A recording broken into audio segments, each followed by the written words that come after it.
Bom dia, queridos. Que bênção podermos estar aqui novamente para juntos louvarmos, bendizermos e glorificarmos o nosso Deus, nessa manhã tão linda que Ele está dando para nós. Nós vamos ler o Salmo 146, Salmo de número 146.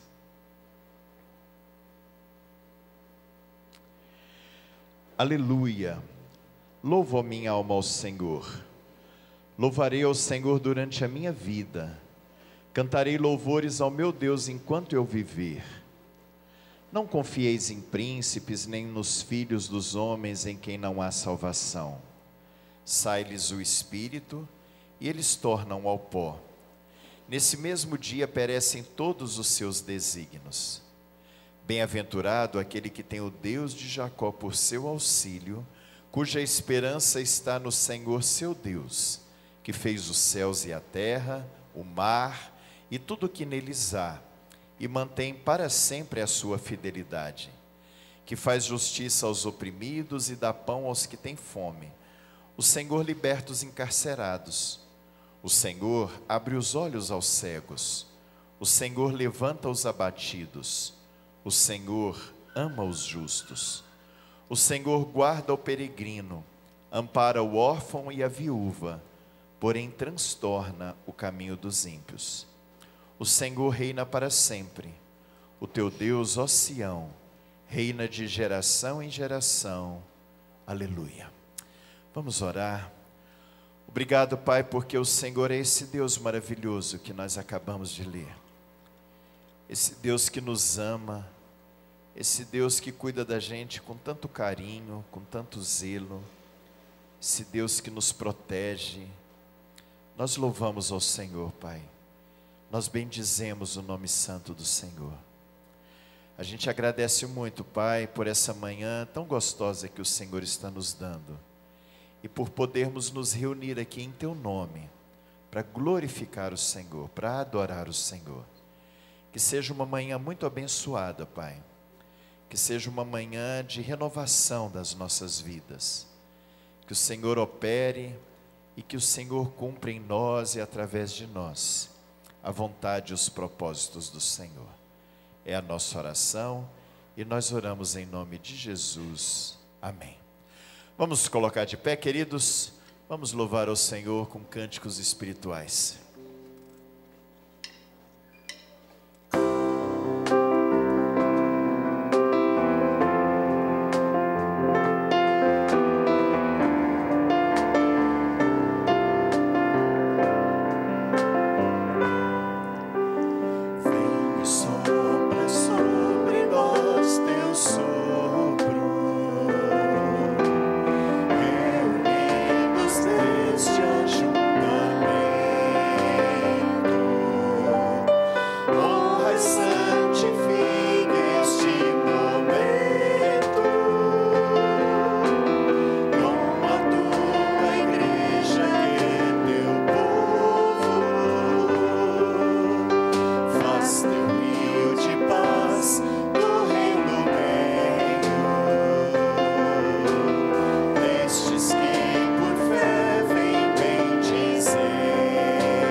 bênção podermos cantar para esse Rei bendito Salvador e sermos gratos pela salvação em Cristo Jesus. Só Ele é digno de todo louvor, de toda honra, de toda adoração.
Podemos nos sentar, queridos.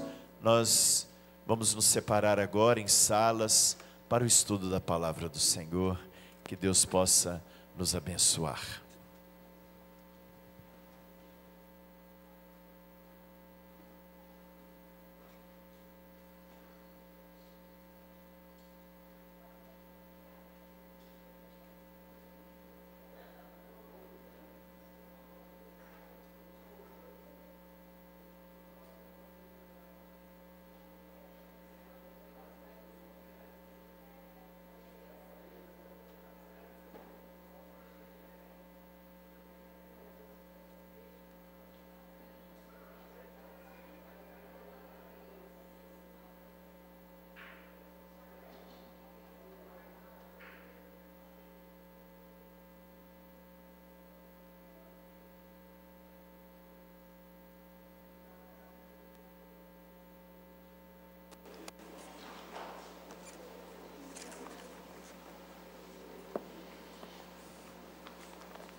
Olá, queridos.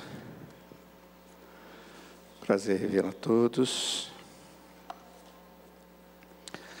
Tem uma vovozinha que está mais feliz ainda agora.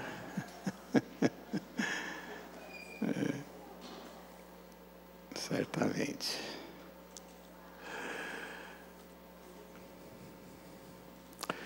Eu os convido a abrirem a Escritura comigo, na carta de Paulo aos Efésios, no capítulo 5.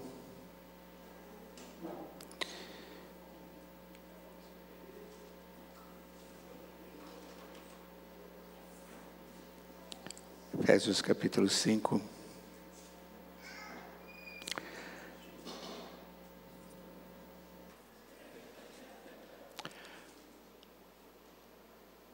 Diz o texto a partir do verso 17. Por esta razão, não vos torneis insensatos, mas procurai compreender qual a vontade do Senhor.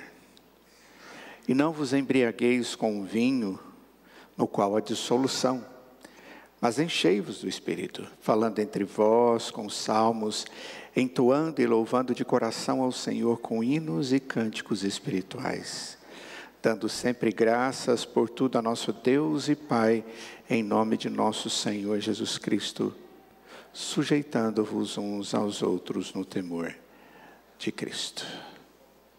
Oremos.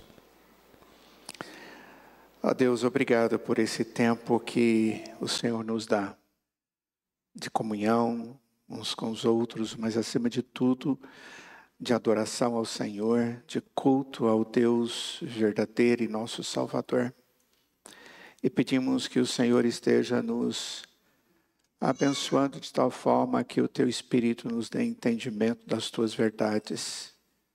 E que o Senhor esteja nos ensinando, Pai, a viver segundo as prioridades que o Senhor tem colocado para a nossa vida diária.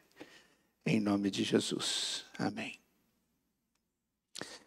Queridos, nós começamos a semana passada a tratar desse texto de Efésios, capítulo 5, onde nós estávamos tratando, ou abrangendo o tema sobre prioridades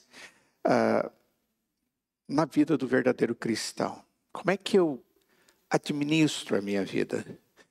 A primeira coisa que nós vimos é que um dos grandes problemas que as pessoas têm na sua vida cotidiana é o fato de não saberem muito como conviver com as suas atividades, como dividir o seu tempo, a sua atenção, os seus esforços, os seus recursos, de tal forma que isso produza aquilo que tem que verdadeiramente produzir. Nosso Deus, Ele nos dá tudo o que é necessário para que a gente viva.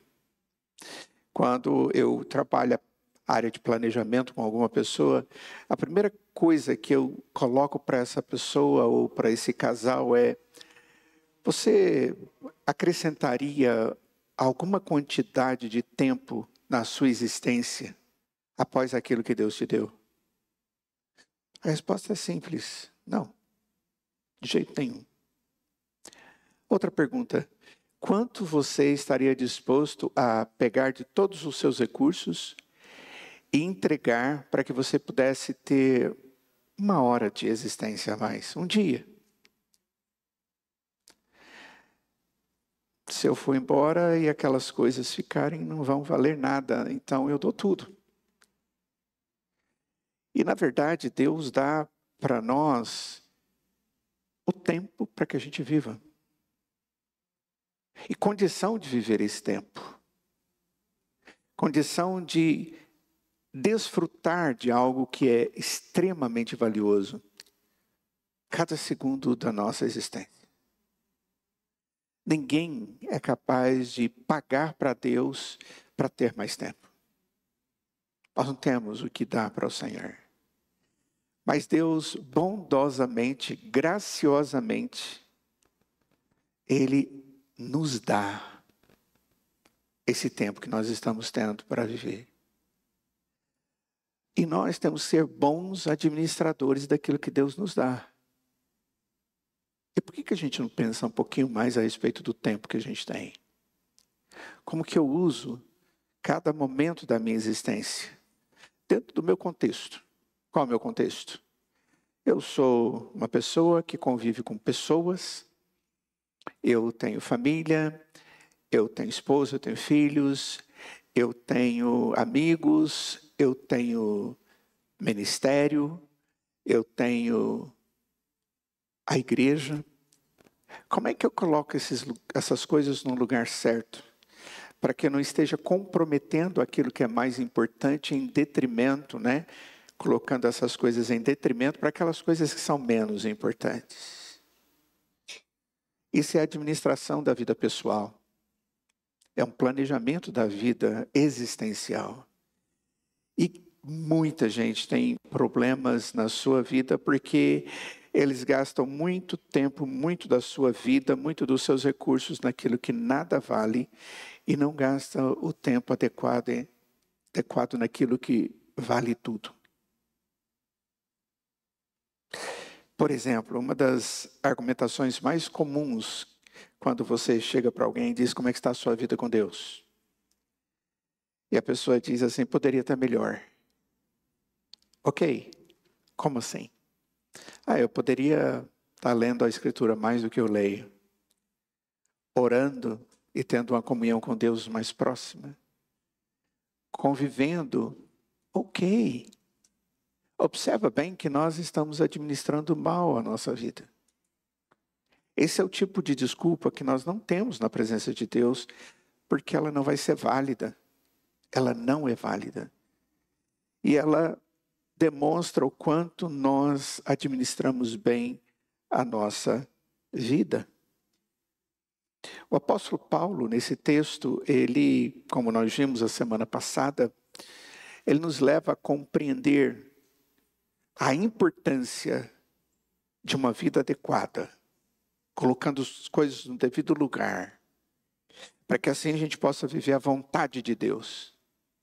E para isso nós vimos que o apóstolo Paulo traz uma sequência de informações antes de entrar no planejamento. Ele diz que para que a gente possa viver a palavra de Deus e o próprio Deus e a vontade de Deus, eu primeiro preciso buscar sabedoria. E ele diz no verso 15, vede como andais não como tolos, nécios, e sim como sábios. E nós vimos que a sabedoria é uma coisa fundamental na nossa vida e nós chegamos à conclusão de que a sabedoria é algo que nós ganhamos de Deus também por graça.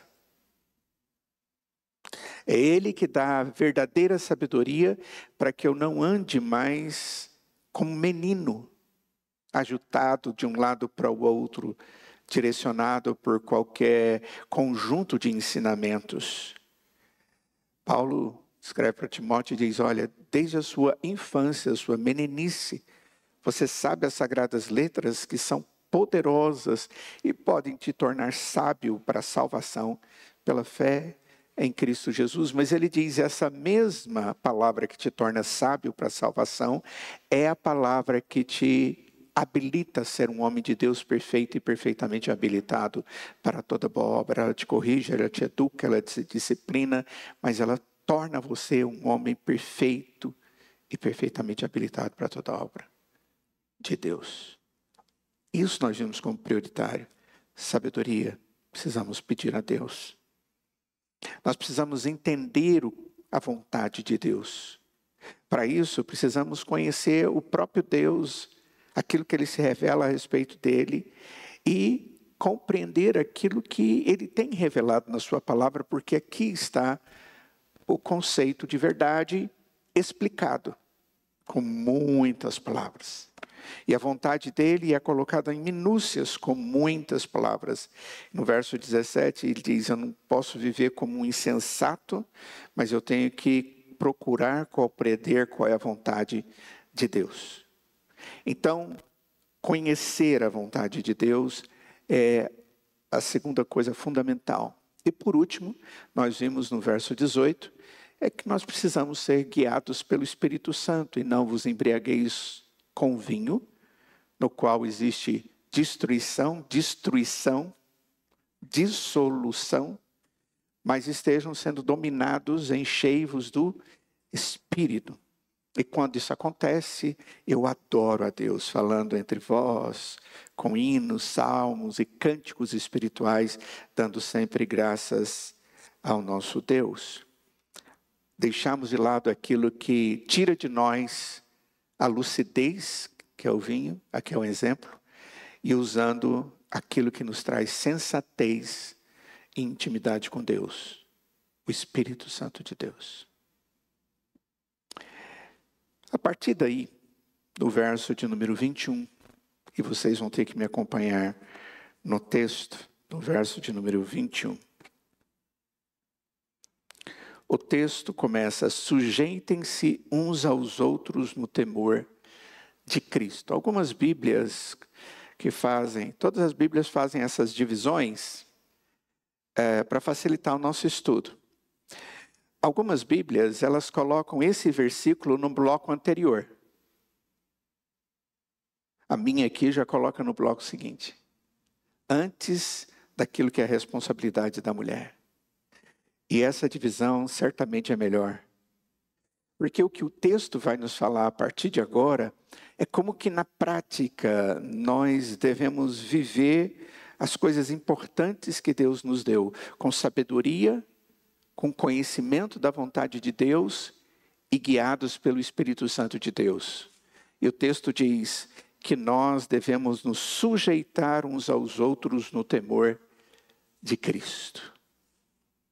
A ideia de sujeitar, se submeter, estar debaixo mutuamente uns dos outros, mas tendo acima de eu mesmo e as pessoas que também estão se sujeitando umas às outras e conosco, nós temos algo superior, o temor de Cristo. A ideia de sujeição mútua, ela é exemplificada e ela é explicada a partir do verso de número 22. Por exemplo, a mulher deve estar sujeita ao seu marido. Depois, o marido deve estar sujeito à sua esposa, deve servi-la em amor. Depois, no capítulo 6, no verso 1, os filhos devem obedecer aos seus pais. Eles devem estar sujeitos aos seus pais. E os seus pais devem estar sujeitos aos seus filhos, no sentido de que não provoquem os filhos à ira. Depois o texto continua falando a respeito do relacionamento meu com aquele que é meu patrão. Aquele no qual eu sou servo e ele é senhor. E diz que o servo deve servir ao seu senhor. Mas o senhor também deve considerar e servir o seu servo. Observe bem que o texto vai até o capítulo 6, no finalzinho, falando-nos a respeito de como ou que nós devemos nos sujeitar, porque isso apronta a dinâmica da nossa existência, mas ele dá uma sequência que é muito interessante, é uma sequência de prioridades. E a primeira delas que o texto nos traz é o relacionamento entre a esposa e o esposo, a mulher e seu marido. Olhem só no verso de número 22. O texto diz: esposas, que cada um de vocês se sujeitem a seu próprio marido como ao Senhor. Essa é a primeira orientação. Esposa deve estar sujeita a outra tradução diz submissas. A ideia aqui é de sujeição. É a mesma expressão que nós vemos no verso 21. Sujeitai-vos uns aos outros. Ela está repetida aqui. Esposa, sujeite ao seu marido.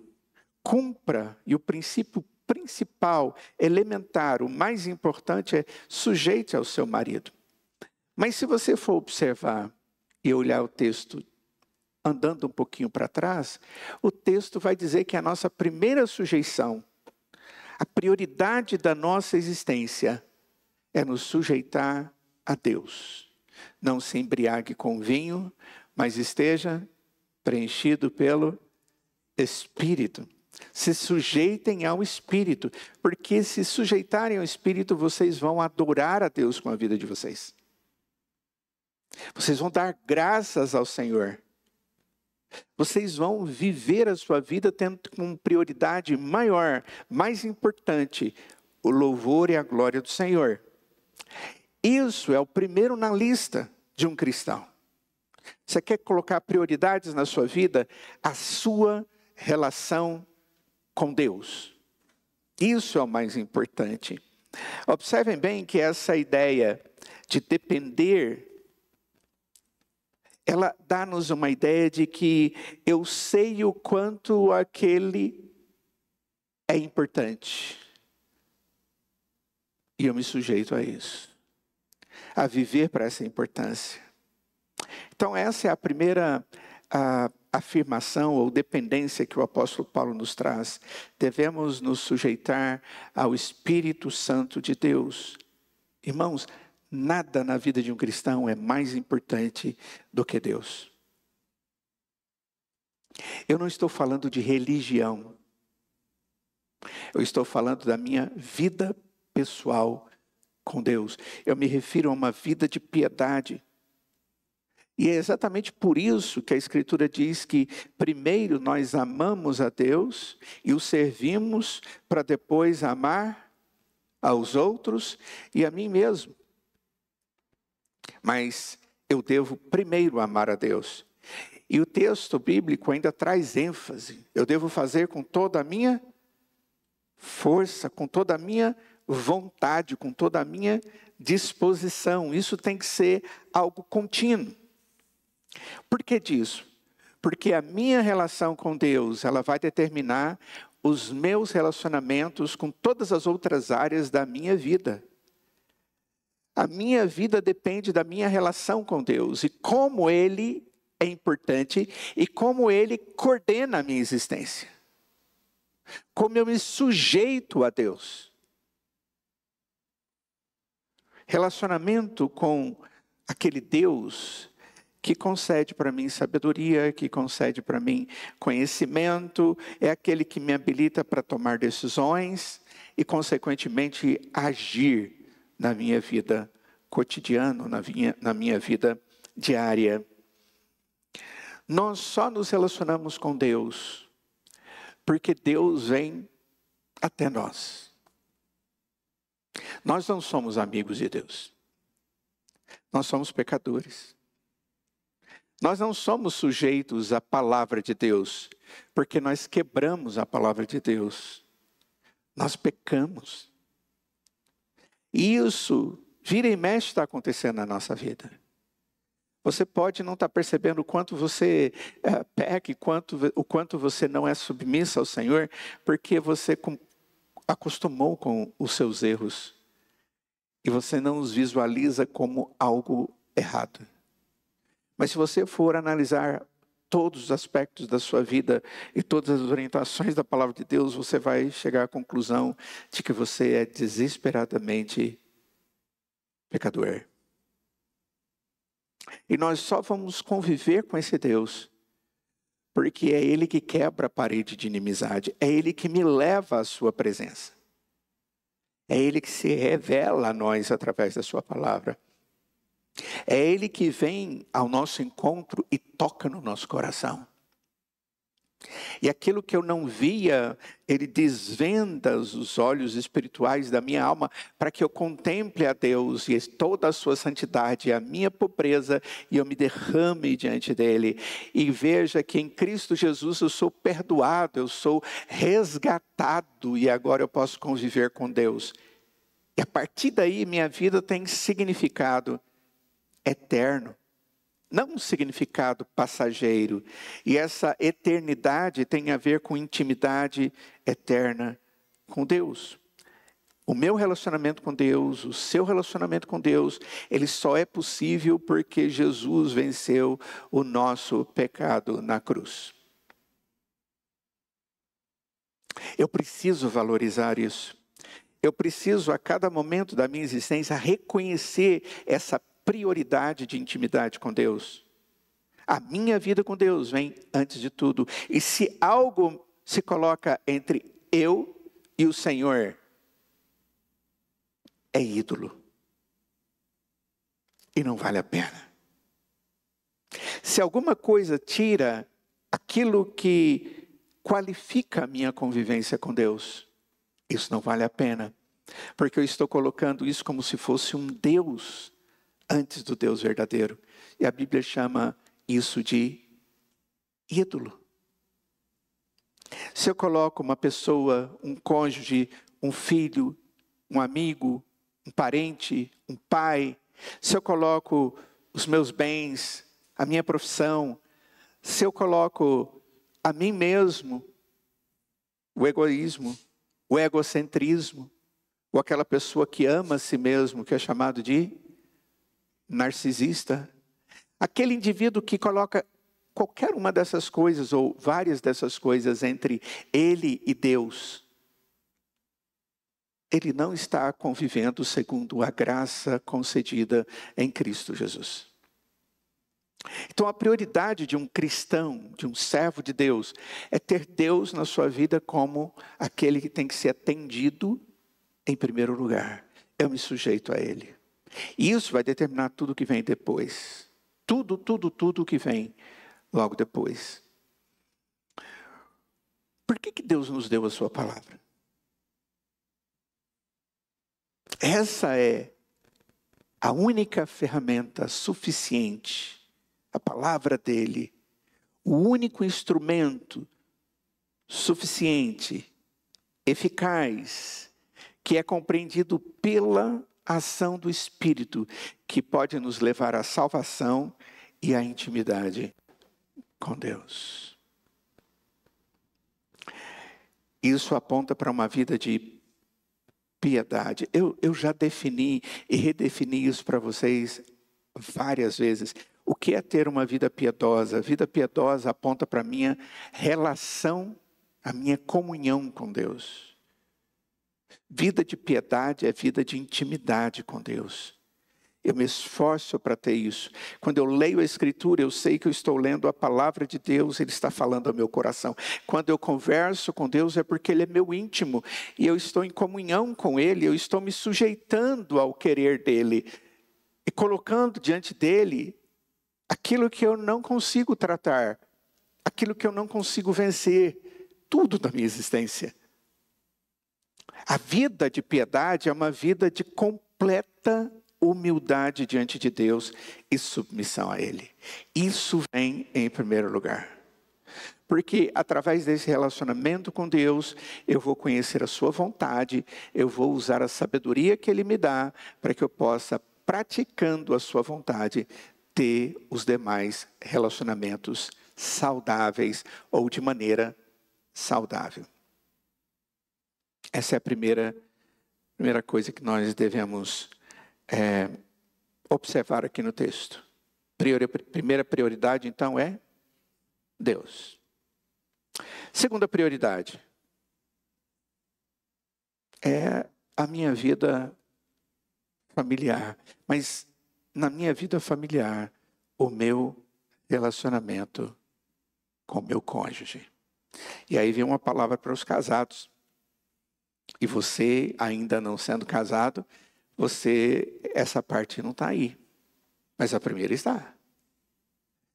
Irmão, você podia ligar esse ar-condicionado aqui. Hoje está muito quente para mim. As mulheres sejam submissas ao seu próprio marido como ao Senhor. E no verso 25 diz: maridos, amai vossa mulher como também Cristo amou a igreja e a si mesmo se entregou por ela. É interessante isso, né? Ele se entregou e se subordinou à necessidade da igreja. Olha só que subordinação é essa.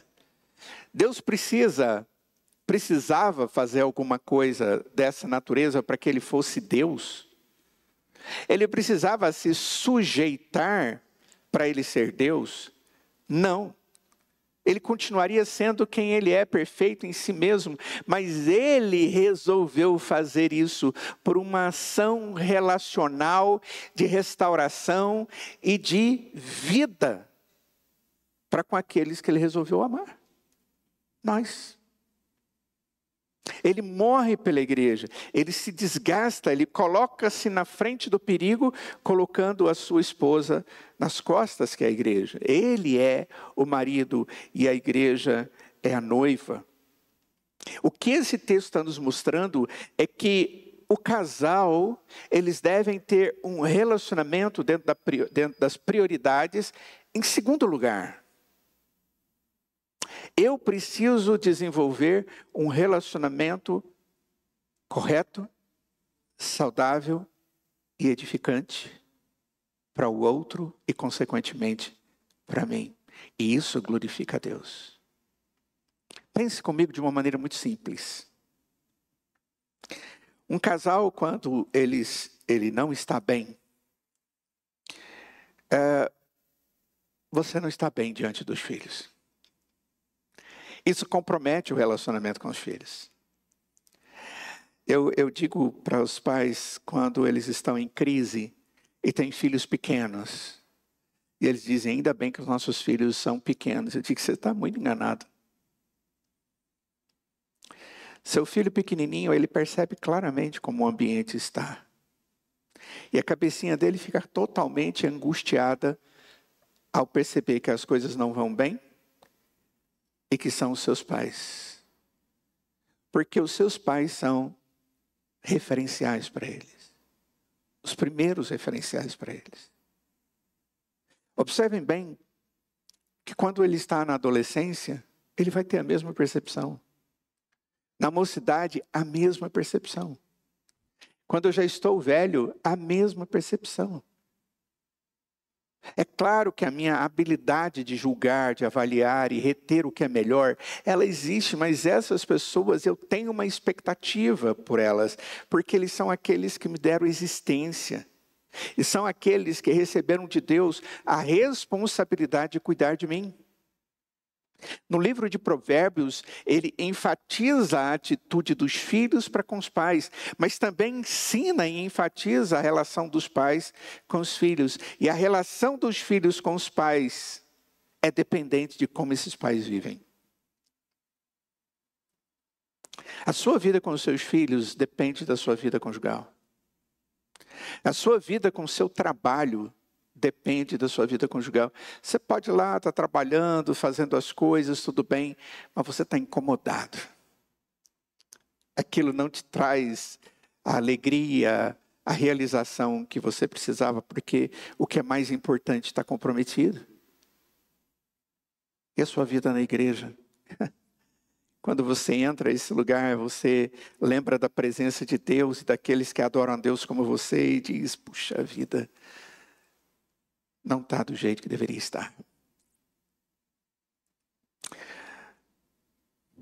Não são os filhos, nem o trabalho, nem mesmo a igreja que vem no segundo lugar, mas o meu cônjuge. Paulo, depois de falar da relação com Deus, ele ensina uma sujeição mútua entre marido e mulher, entre esposa e esposo. Eu não vou entrar aqui nas minúcias do que significa submissão e no que significa ser cabeça.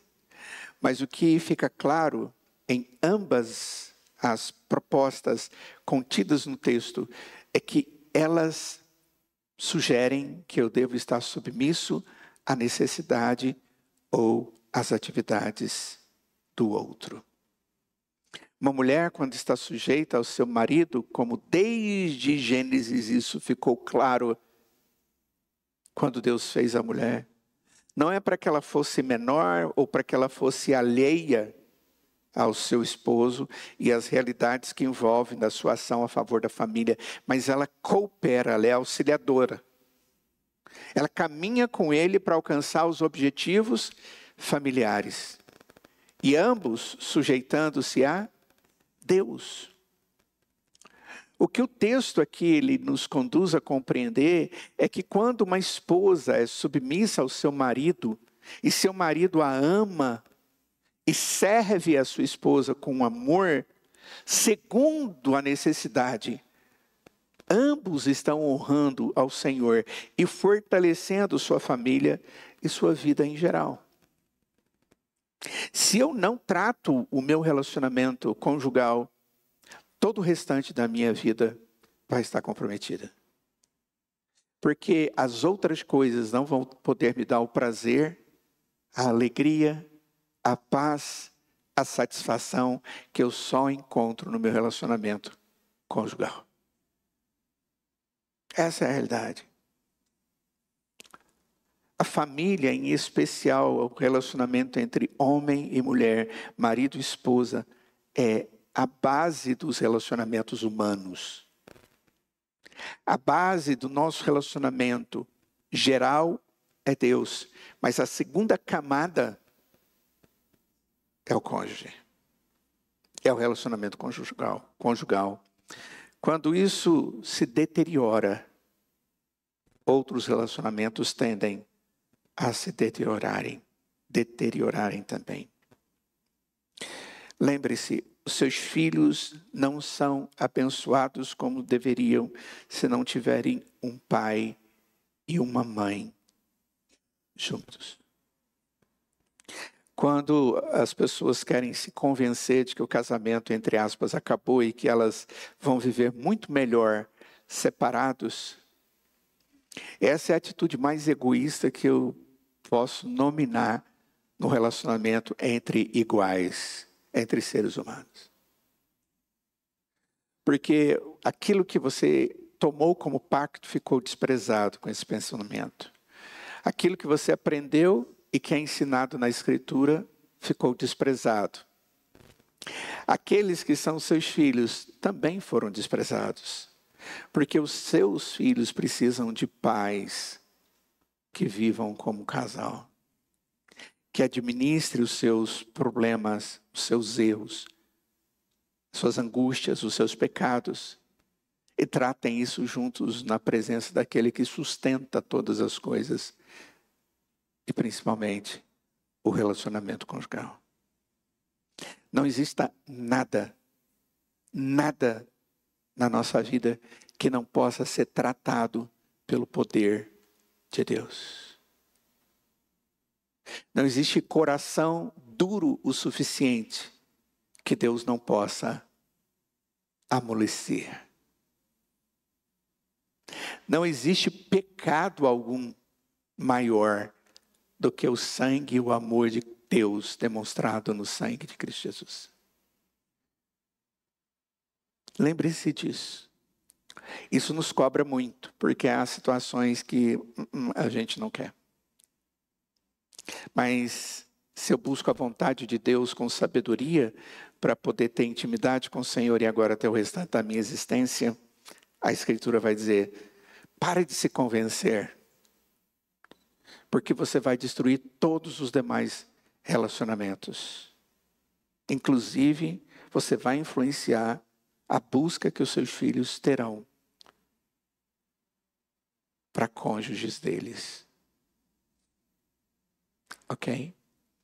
E ao invés de terem uma ideia de que tudo vai ficar bem enquanto tudo estiver bom, pode levá-los a agir semelhante àqueles que desistem dessa segunda prioridade. Não se iluda.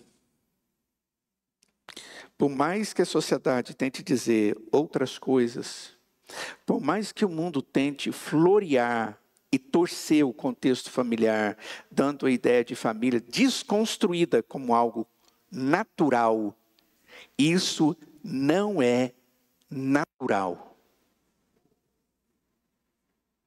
Lembre-se disso. Isso é, pela Escritura, tratado como anormalidade. E o Senhor Jesus usa uma expressão muito pesada. Ele diz, dureza de coração que produz pecado. É princípio da palavra de Deus quebrado. É situação inadequada diante dos olhos de Deus. Então, se você quer viver na presença de Deus, não dá para entrar por esse caminho. É como se houvesse a possibilidade de eu inverter os propósitos de Deus. É como se eu estivesse arrancando a verdade de debaixo dos meus pés e colocando decisões erradas na base da minha existência. Você pode ter todos os argumentos possíveis, que estes não serão maiores do que os princípios das Escrituras. Se esse relacionamento é fruto de decisões, então deve ser agora objeto da minha responsabilidade. E de mudanças, porque provavelmente, se você está tão angustiado e está dizendo, não vale a pena, é provável que o outro tenha errado mais do que você. Às vezes, é quem tem errado.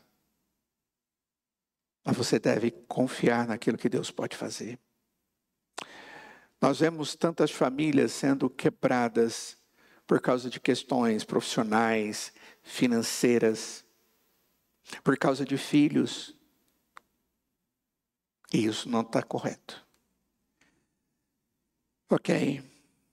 O que Deus está nos dando como orientação simples, na ordem dele, nós submetemos a Deus, a seus princípios, para que nós possamos ter outros relacionamentos saudáveis, e o primeiro deles é a família, e desses o primeiro é o cônjuge.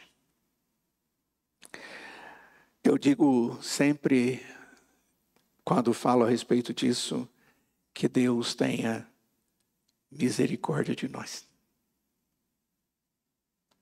É provável que, se você é casado, já teve vontade de dar um chute, um pontapé, um coice, qualquer coisa no balde. Né? Que Deus tenha misericórdia de nós.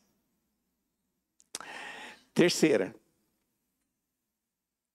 prioridade. Meu relacionamento com os meus filhos. Capítulo 6, verso 1 e 2 diz: Filhos, obedecei a vossos pais, honra teu pai e tua mãe.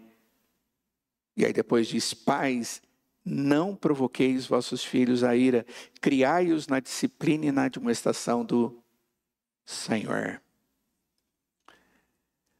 E eu continuo dizendo que Deus precisa ter misericórdia.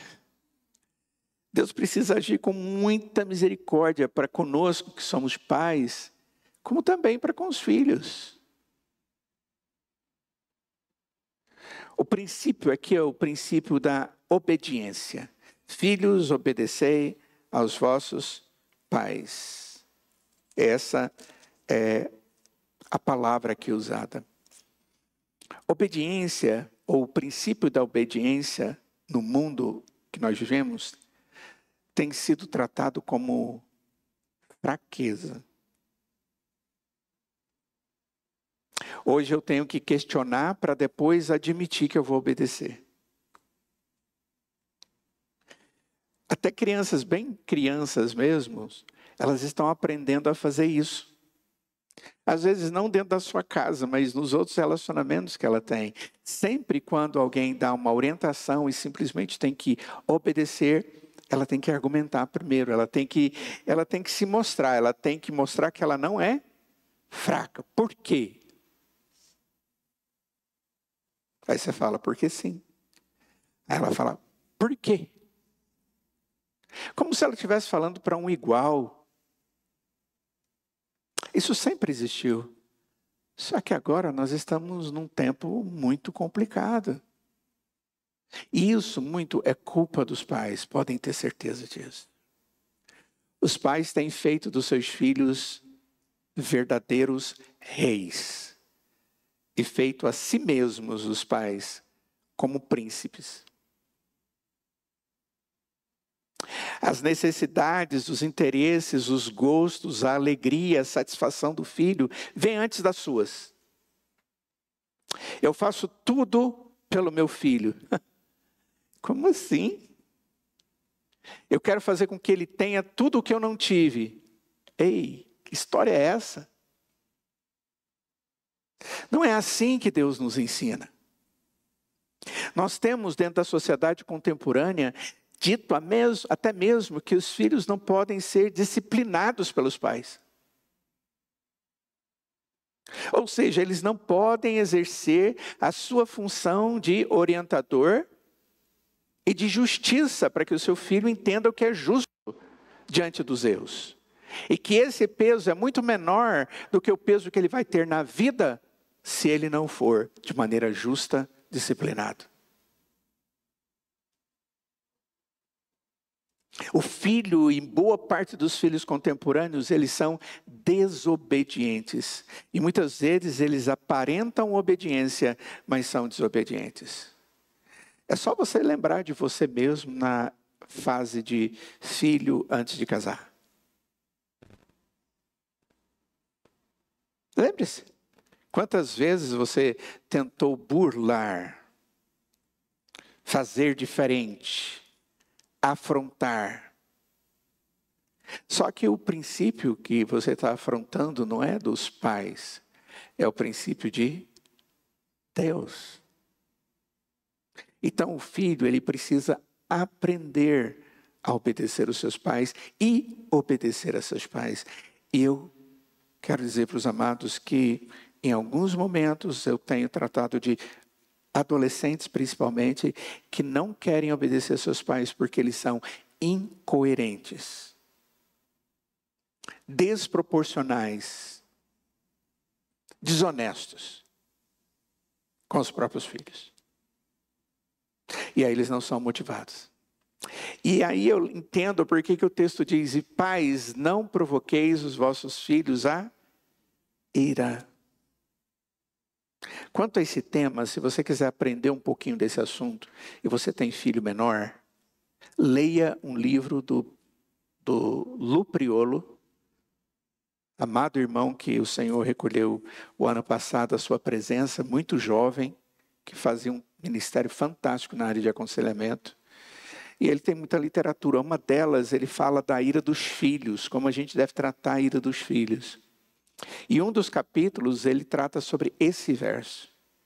E ele sugere mais de 20 maneiras dos pais irritarem os seus filhos. Mais de 20. E é complicado isso. A gente acha que não, a gente é o pai, a gente tem o direito de fazer, e de falar, e de mandar, e tudo. Ausência de coerência não vai gerar no seu filho disposição à obediência, mas rebeldia. Quando Deus exige obediência de nós, Ele tem uma autoridade como aquele exemplo perfeito, e que pode dizer: você vai me obedecer porque eu estou falando o que é certo, o que é verdadeiro, o que é justo, o que é bom, o que é amável, o que vai edificar a sua vida. Quando Deus fala conosco é assim, porque Ele é Deus. Mas quando nós, pais, falamos com os nossos filhos, você precisa se lembrar que você é pecador. E você precisa estar tratando a si mesmo para você ser aquele que não leve o seu filho a não querer te obedecer. Mas isso não tira a obrigação do filho de obedecer. Como aquele adolescente que vem e diz: mas meu pai não é crente, minha mãe não é crente. E eu digo: mas a Bíblia diz obedecer a vossos pais que são crentes? Não. Mas eu devo obedecer no Senhor. A prioridade ainda mantém-se no Senhor. Eu não vou negar o meu Deus se Ele é meu Salvador por causa de ninguém, nem meus pais. Mas eles não deixam de ser meus pais. Entendem isso? É muito importante. Muitos pais queixam-se que não conseguem fazer os seus filhos obedecerem. Seu filho tomou uma decisão inadequada, certamente. Ele resolveu quebrar um princípio das Sagradas Escrituras, certamente. Contudo, não é só isso. Lembre da sua responsabilidade, pai. E se você é filho, você tem uma função. Se submeta, sujeite-se àqueles que Deus te deu como pais. Honra o teu pai, o seu genitor. E o texto diz que um filho só vai experimentar da longa vida e todo o bem da promessa de Deus se ele for obediente e honrar os seus pais. É como se Deus estivesse dizendo: olha, quando você desonra, quando você agride, quando você desobedece, quando você não trata adequadamente, é como se Deus dissesse: eu vou fazer um corte na sua história e vou jogar fora.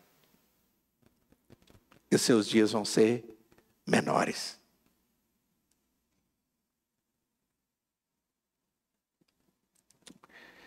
Cuidado com isso. Quarta prioridade. Então, a primeira é, segundo, família, ou primeiro, cônjuge, segundo, filhos. E agora vem a quarta. É o trabalho. Não, pastor, não é a igreja. É o trabalho. Vamos lá. Capítulo 6, verso 5. Quanto a vós outros servos, obedecei a vosso Senhor segundo a carne, com temor e tremor, na sinceridade do vosso coração. Presta atenção, como a Cristo.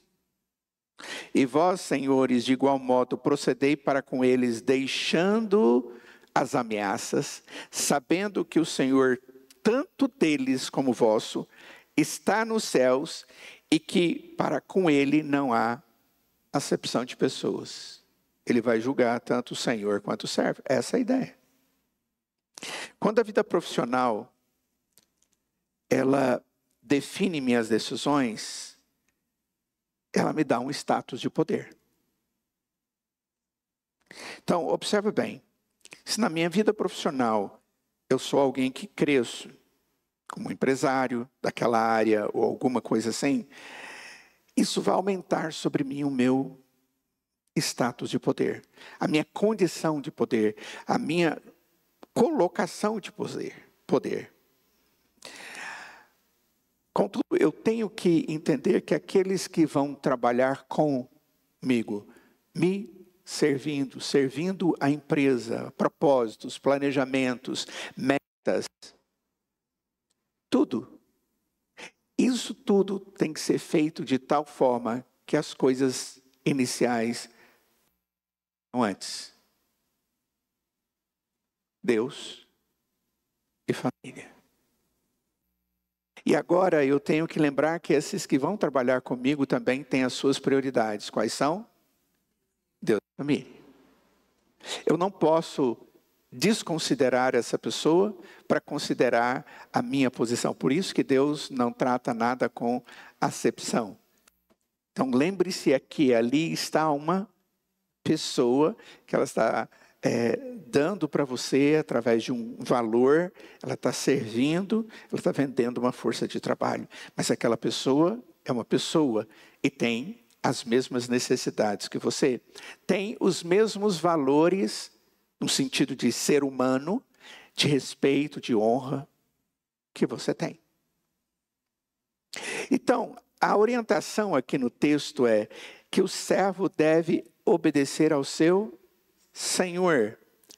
Isso é tão interessante. Aqui na terra, com temor e tremor. Olha só o que diz aqui no texto. Quanto a vocês, servos, obedeçam aos seus senhores aqui na terra com temor e tremor. Espera aí. Essa é uma utilização comum do nosso relacionamento com Deus. Eu devo estar na presença de Deus com temor e tremor, porque Deus é Senhor. A mesma expressão está sendo usada para o meu patrão. É claro que existe diferença de qualidade, mas continua sendo Senhor. Eu trato a minha relação com Deus sabendo quem Ele é, o status que Ele tem, o que rege a sua existência. E por causa disso eu tenho temor e tremor. Eu tenho uma atitude respeitosa e submissa às regras que o Senhor tem ao me contratar. A mesma coisa quando Deus me salva. Agora eu estou diante de um Deus que eu exalto e me curvo, e Ele tem as regras nas quais eu vivo com Ele como servo de Deus. É a mesma expressão. Eu devo ver que aquela pessoa realmente, no status, dentro da profissão, dentro da carreira, dentro da empresa, ele é chefe. Eu não devo desmerecer isso. Aí o texto diz, mas você não pode fazer isso de qualquer forma. Mas você tem que fazer isso na sinceridade do seu coração. Tipo assim, eu vou fazer, mas eu estou com vontade de pular no pescoço, arrancar metade da orelha e arrancar o restante dos cabelos. Eu sei por que eu estou fazendo isso. E a coisa fica mais complicada ainda quando o texto diz, como a Cristo. Vocês lembram algo semelhante na Bíblia?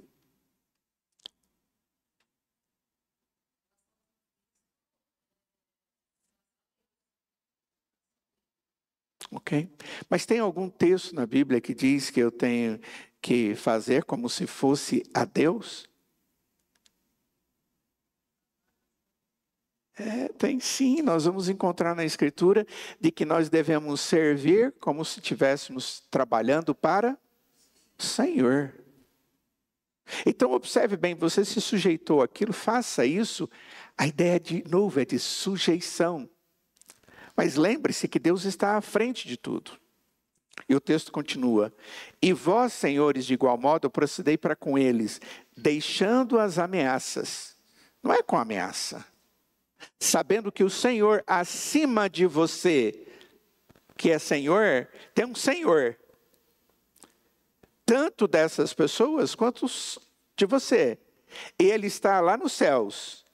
E para ele não vai fazer distinção de pessoas. Ou seja, você é um Senhor menor do que eu, do que Deus. Mas você vai cuidar do seu servo, não é com ameaça.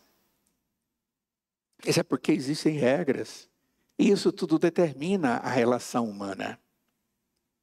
E na relação entre patrão e empregado, patrão e servo, Senhor. Desculpem. E servo, existe necessidade do reconhecimento de o que você é e de como você tem que agir. Por último, quinta prioridade e última, é a sua vida ministerial, sua vida como crente. Isso aqui tem muito a ver com a igreja, o corpo de Cristo. Capítulo 6, a partir do verso 10, fala a respeito da armadura. Verso 10 diz: quanto ao mais sede fortalecidos no Senhor e na força do seu poder, revestivos de toda a armadura de Deus, para poderes ficar firmes contra as ciladas do diabo. O texto está falando da armadura de Deus. Aquilo que eu devo usar, ferramentas, instrumentos, para que eu possa viver como um servo de Deus, servindo ao Senhor. E nós fazemos isso como membros do corpo. O que Deus nos dá? O texto vai dizer que Deus nos dá que tipo de coisa? Sigam e diga aí para mim, que tipo de coisa? Verdade, verso 14. Justiça, 15. Evangelho, 16. Fé, salvação, capacete da salvação, Espírito, palavra de Deus. São coisas que Deus nos dá para que a gente possa viver dentro do corpo de Cristo, servindo uns aos outros e trazendo crescimento mútuo.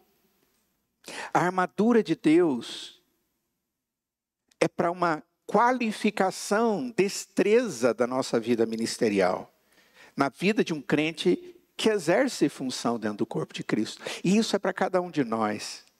E aqui vem então a quinta. Eu tenho prioridade, e a primeira delas é Deus. A segunda, a família, mas primeiro vem o cônjuge. Depois vem os filhos. Depois vem o trabalho. E por último, a vida no corpo de Cristo. Observe bem, falar a vida e corpo de Cristo, eu não estou dizendo que Deus está aqui em quinto lugar. Porque vocês lembram onde está Deus nessa lista de prioridades? É a primeira coisa. A igreja é um local onde nós exercemos conjuntamente o nosso ministério, uns para com os outros, usando a armadura de Deus. É como crente que nós nos ajuntamos contra o mundo e as ciladas do diabo. Na verdade, eu preciso entender que a igreja é realmente importante, mas ela tem o seu lugar na minha vida. Eu vejo muita gente colocando a igreja em primeiro lugar, porque na verdade eles entendem que a igreja é Deus. A igreja não é Deus. Nosso Deus é o nosso Salvador. O nosso Deus é o Pai que enviou o nosso Salvador. O nosso Deus é o Espírito Santo que foi enviado pelo Pai e pelo Filho. Nós temos um Deus triuno, a Ele nós nos sujeitamos, às suas palavras, ao seu mover, ao seu poder. Ele vem em primeiro lugar. Isso não pode ser tirado daí. Mas em alguns momentos, quando eu inverto isso, eu deixo de cuidar da minha casa, cuidar dos meus filhos, cuidar da minha profissão que traz sustento para mim, para minha casa e até mesmo para a igreja do Senhor Jesus. Mas a vida eclesiástica vem depois. A vida no corpo de Cristo vem por último. Mas isso não quer dizer que é menos importante. Não é menos importante. Eu tenho que ter cuidado porque eu coloco muitas coisas antes disso. Vocês conseguem ver alguma coisa antes de tudo isso? Por exemplo, esse último ponto, o quinto, a vida eclesiástica, a vida no corpo de Cristo. Tem gente que põe a vivência no corpo de Cristo alguma coisa antes e não vive no corpo de Cristo. Exemplo. Lazer. Dormir mais. Academia. Estudo.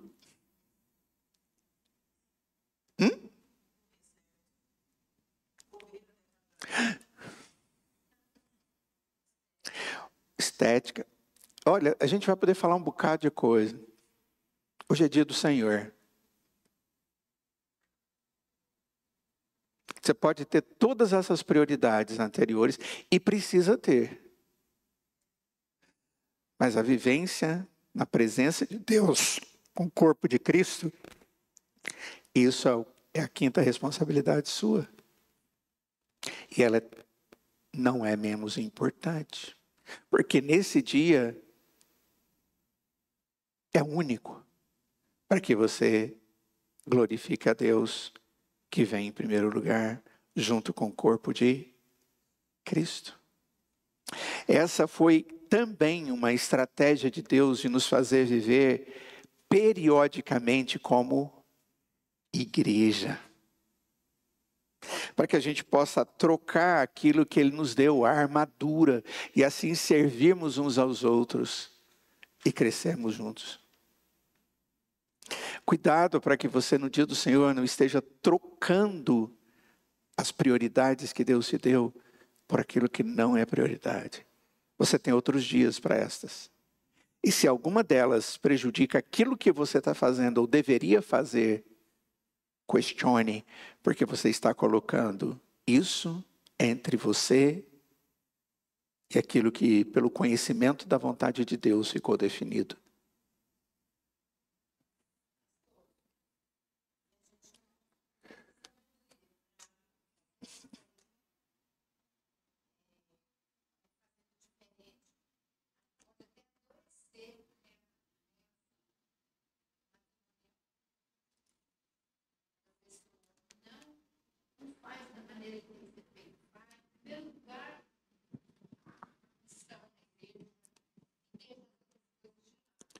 Ok, a senhora está trazendo um exemplo muito verdadeiro.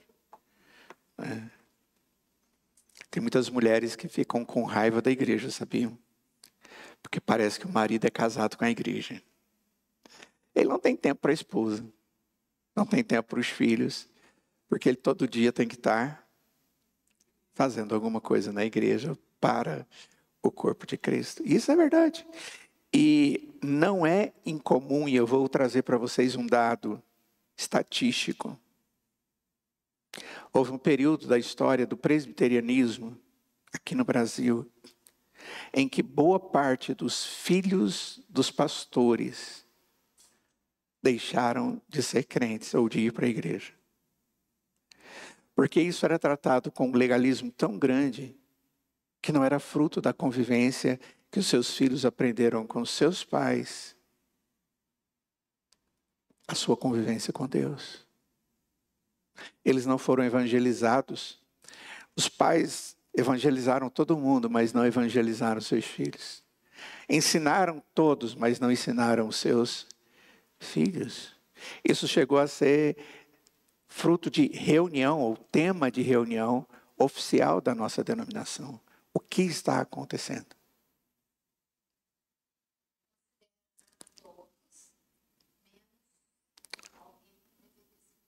Ok, que é a família, a esposa e os filhos.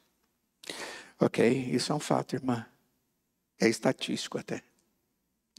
Queridos, o que eu queria dar a vocês hoje, que dei de forma bastante rápida, concluindo o assunto, é que eu preciso de sabedoria, é Deus quem dá. Eu preciso de conhecimento, é Deus que dá. Para eu conhecer a vontade de Deus e vivenciar. E o que Deus diz, quando nós temos isso, nós nos sujeitamos uns aos outros. Primeiro, nos sujeitamos a Deus. Em segundo lugar, ao cônjuge. Em terceiro, as necessidades dos filhos. Em quarto, as necessidades da família, o trabalho. Em quinto, ao corpo de Cristo. Quando eu faço uso desse princípio, que Paulo deixa bastante claro aqui em Efésios capítulos 5 e 6, eu estou com a base para fazer o meu planejamento pessoal e o meu planejamento familiar. Que é o problema que eu introduzi dizendo para vocês que é um problema crônico na vida das pessoas. Elas gastam muito das suas energias, dos seus valores, dos seus recursos, da sua vida em lugares errados, deixando ou em detrimento das coisas corretas. E isso leva essas pessoas a terem deformações nas suas vidas e nos seus relacionamentos. Muitas vezes essas pessoas precisam simplesmente reorganizar a sua vida, a sua agenda de vida, baseado nas prioridades que Deus traz claramente para nós nas Sagradas Escrituras. Quem sabe você possa ter algumas dificuldades em várias áreas da sua vida, porque você planeja tudo, menos a sua vida como um todo. Eu planejo a empresa, eu planejo meu trabalho, eu planejo umas férias, eu planejo isso, mas não planejo tudo isso dentro das prioridades das coisas que Deus me deu e que são valorosas. Que Deus abençoe a cada um de vocês. Vamos orar. Ó Deus, a Tua palavra que diz que nós devemos ver como andamos e que devemos andar, viver de maneira prudente. Ó Senhor, nos dê sabedoria para que possamos compreender todo o significado desta orientação do Senhor. Ó Deus, que em nada, em momento algum, estejamos tirando o Senhor da essência, da base da nossa vida, do nosso compromisso, do nosso investimento. Ó Deus, que a nossa comunhão contigo esteja sendo aperfeiçoada a partir da Tua graça que em momento algum tem deixado de ser nos dada. Abençoa-nos, ó Pai, dê-nos entendimento sobre aquilo que estudamos agora. Em nome de Jesus é que nós oramos agradecidos. E nós imploramos que a graça do Senhor Jesus, que o amor de Deus o Pai, que a comunhão e consolação do Espírito Santo de Deus esteja sobre cada um de nós hoje e para todo sempre. Amém. Queridos, que Deus na sua bondade esteja nos dando um bom domingo e que possamos retornar aqui hoje às 19 horas para o nosso culto. Nosso culto ao nosso Deus. Vão todos em paz. Nos lembremos que daqui menos de uma semana nós temos a nossa primeira conferência de mulheres. Certo? Nós temos, eu não sei quanto está hoje, mas estava em mais de 180 mulheres inscritas. 183 mulheres inscritas. É motivo de alegria e de muita expectativa. Nosso desejo é que, como igreja, a gente tenha muito carinho para receber essas pessoas e possamos visualizar a graça de Deus na vida delas, sendo derramado sobre a vida delas. Orem por isso. Peçam por isso. Tenham um bom dia.